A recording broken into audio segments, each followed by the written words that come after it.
Hi guys, ഞാൻ cinema കണ്ടു. ഫ്രണ്ട്ഷിപ്പിന്റെ ആഴം അല്ലെങ്കിൽ ഡെപ്ത് അത് സമയമല്ല, മറിച്ച് കമ്പാനിയൻഷിപ്പാണ്. അവർ തമ്മിലുള്ളൊരു കോമ്പാക്റ്റബിലിറ്റിയാണ്. ഒരാളുടെ സന്തോഷത്തിൽ വേറൊരാൾക്ക് ആനന്ദം കണ്ടെത്താൻ പറ്റുന്നതാണ്. ഒരുമിച്ചായിരിക്കുമ്പോൾ ഉണ്ടാവുന്ന ഒരു കംഫർട്ടബിൾ സ്പേസാണ്. ഇതിങ്ങനെ തന്നെ തുടർന്ന് വർഷങ്ങളോളം പോകണം എന്നൊരു ആഗ്രഹമാണ്. എഡ്വേർഡിൻ്റെയും കാർട്ടറിൻ്റെയും ഫ്രണ്ട്ഷിപ്പ് അങ്ങനെ വർഷങ്ങളോളം പഴക്കമുള്ള ഒന്നായിരുന്നില്ല. വളരെ ചുരുക്കം കാലം മാത്രമാണ് അവർ ഒരുമിച്ചുണ്ടായിരുന്നത്. അത് പെട്ടെന്ന് അങ്ങ് തീർന്നു പോവുകയും ചെയ്യും. പക്ഷേ അവരുടെ ഫ്രണ്ട്ഷിപ്പിന്റെ ഡെപ്ത് നമുക്ക് ഭയങ്കരമായിട്ട് ഫീൽ ചെയ്യും. ഞാൻ പറഞ്ഞു വരുന്ന സിനിമ ഏതാണെന്ന് നിങ്ങൾക്ക് മനസ്സിലായി. മോർഗൻ ഫ്രീമാനും ജാക്ക് നിക്കോൾസണും ചേർന്ന് അവിസ്മരണീയമാക്കിയ ദ ബക്കറ്റ് ലിസ്റ്റ് എന്ന സിനിമയാണ്. എഡ്വേർഡും കാർട്ടറും കണ്ടുമുട്ടുന്നത് ഒരു ഹോസ്പിറ്റൽ ബെഡിൽ വെച്ചാണ്. കാരണം ഇവർക്ക് രണ്ടുപേർക്കും ക്യാൻസറാണ്. അപ്രതീക്ഷിതമായിട്ട് അവരുടെ ശരീരത്തിലേക്ക് കടന്നു വരുന്ന രോഗം അവരുടെ സമയത്തെ മുഴുവനായും കവർന്നെടുത്ത് കഴിഞ്ഞിരുന്നു. ട്രീറ്റ്മെന്റിന്റെ പെയിനും വിരസതയും അവർക്കൊരു ട്രോമയായിട്ട് മാറിക്കഴിഞ്ഞിരുന്നു. ക്യാൻസറിനെ തോൽപ്പിച്ചുകൊണ്ട് ജീവിതത്തിലേക്ക് തിരിച്ചു വരാനുള്ള അവരുടെ സാധ്യത വളരെ കുറവാണ്, അല്ലെങ്കിൽ തീർത്തും ഇല്ല എന്ന് തന്നെ പറയാം.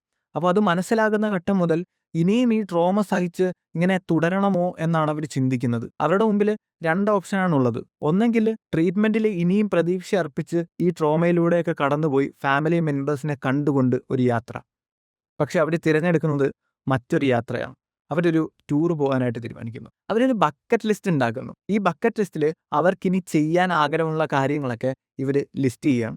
അതങ്ങനെ വലിയ വലിയ കാര്യങ്ങളൊന്നുമല്ല, ഏതൊരാൾക്കും സാധിക്കാൻ ആഗ്രഹമുള്ള കാര്യങ്ങളൊക്കെ തന്നെയാണ്. സ്കൈ ഡൈവിംഗ് ചെയ്യുക, വിൻറ്റേജ് കാർ റേസിംഗിൽ പങ്കെടുക്കുക, ചൈനീസ് വൻമതിലിന്റെ മുകളിൽ കൂടെ ബൈക്ക് ഓടിക്കുക, ലോകത്തിലെ ഏറ്റവും സുന്ദരിയായിട്ടുള്ള യുവതിയെ ചുംബിക്കുക. ഈ കാര്യങ്ങളൊക്കെ എഡ്വേർഡാണ് എഴുതി വെക്കുന്നത്. കാർട്ടറാണെങ്കിൽ കുറച്ച് ഇമോഷണൽ ആയിട്ടുള്ള കാര്യങ്ങളാണ് എഴുതുന്നത്. കരയുന്നവിടം വരെ ചിരിക്കുക, മറ്റൊരാളുടെ ജീവിതത്തിലേക്ക് സന്തോഷം പകർന്നു നൽകുക, വിറ്റ്നസ് സംതിങ് ട്രൂലി മാജസ്റ്റിക്, എന്തെങ്കിലും അവിസ്മരണീയമായ ഒരു കാഴ്ച കാണുക. ഇതൊക്കെയാണ് കാർട്ടർ എഴുതി വെക്കുന്ന കാര്യം. ഇവർ രണ്ടുപേരും ഡിഫറൻ്റ് ആയിട്ടുള്ള ആളുകളാണ്. എഡ്വേർഡ് ആണെങ്കിൽ ഒരു ബിസിനസ്മാൻ, കാർട്ടർ ആണെങ്കിൽ ഒരു മെക്കാനിക്കുമാണ്. അപ്പോൾ ഇവർ രണ്ടുപേരും തമ്മിലുള്ള ഈ ഫ്രണ്ട്ഷിപ്പിന്റെ കെമിസ്ട്രിയാണ് ശരിക്കും പറഞ്ഞ ഈ സിനിമയുടെ സോളായിട്ട് വരുന്നത്. അങ്ങനെ അവർ ഈ ടൂർ പോകാനായിട്ട് തീരുമാനിക്കുന്നു. കാർട്ടർ ആണെങ്കിൽ ഒരു ഫാമിലി മാനാണ്. കാർട്ടറിന്റെ വൈഫിനാണ് ഇത് ഡൈജസ്റ്റ് ചെയ്യാനേ പറ്റുന്നില്ല. അതായത് ക്യാൻസർ ട്രീറ്റ്മെന്റിൽ കിടക്കുന്ന ഒരു വ്യക്തി, ക്രിട്ടിക്കലായിട്ട് കിടക്കുന്ന ഒരു വ്യക്തി പറയുകയാണ്, ഞാൻ ട്രീറ്റ്മെന്റ് ഒക്കെ ഉപേക്ഷിച്ചിട്ട് ലോകം ചുറ്റാനായിട്ട് പോകാൻ പോവുകയാണെന്ന്. അത് ഏതൊരു ഭാര്യയ്ക്കാണെങ്കിലും അല്ലെങ്കിൽ ഏത് ഒരു വ്യക്തിക്കാണെങ്കിലും അത് ഡൈജസ്റ്റ് ചെയ്യാൻ കുറച്ച് ബുദ്ധിമുട്ടായിരിക്കും. പക്ഷെ എന്നിട്ട് അവർ കാർട്ടറിനെ വിലക്കാതെ തന്നെ കാർട്ടറിന്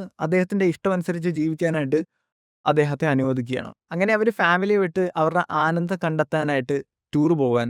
വിറ്റ്നസ് സംതിങ് ട്രൂലി മാജസ്റ്റിക്, ഇത് കാർട്ടറാണ് ഈ ബക്കറ്റ് ലിസ്റ്റിൽ ആഡ് ചെയ്യുന്നത്. ഇത് എഴുതുമ്പോൾ കാർട്ടറിനുള്ള ആഗ്രഹം എന്ന് പറഞ്ഞാൽ ഏറ്റവും ആശ്ചര്യപ്പെടുന്ന എന്തെങ്കിലും ഒരു വിഷ്വൽ കാണണം.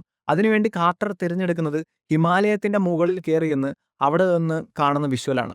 അതായത് മഞ്ഞ് വീണ മലകളുടെ മുകളിൽ നിന്ന് കറുത്ത ആകാശത്തിലെ തിളങ്ങുന്ന നക്ഷത്രങ്ങളെ കാണുക എന്നൊരു കാഴ്ച.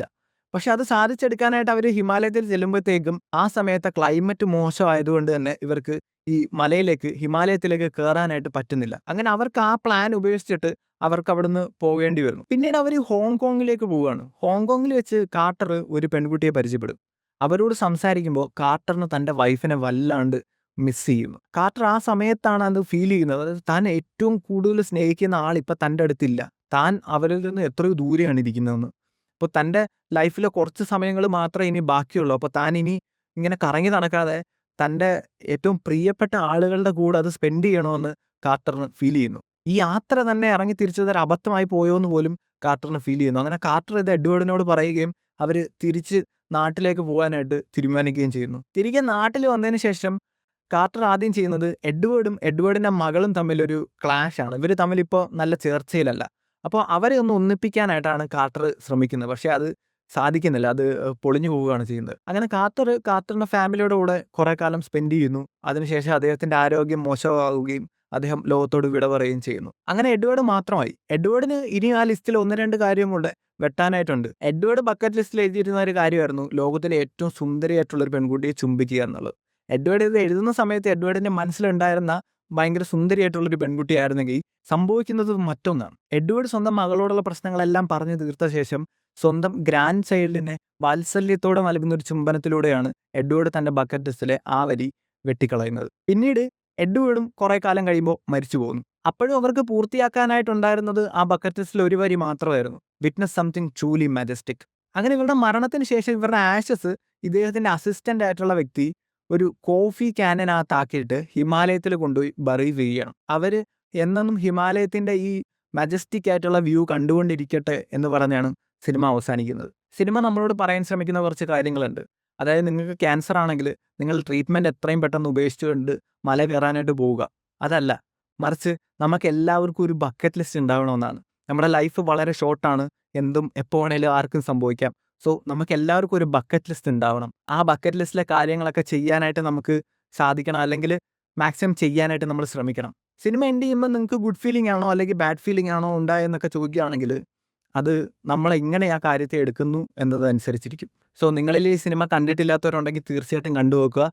നിരാശപ്പെടുത്തില്ല. ഇതൊരു ഫീൽ ഗുഡ് പടമാണ്. മറ്റൊരു സിനിമയായിട്ട് വീണ്ടും കാണാം. ബൈ.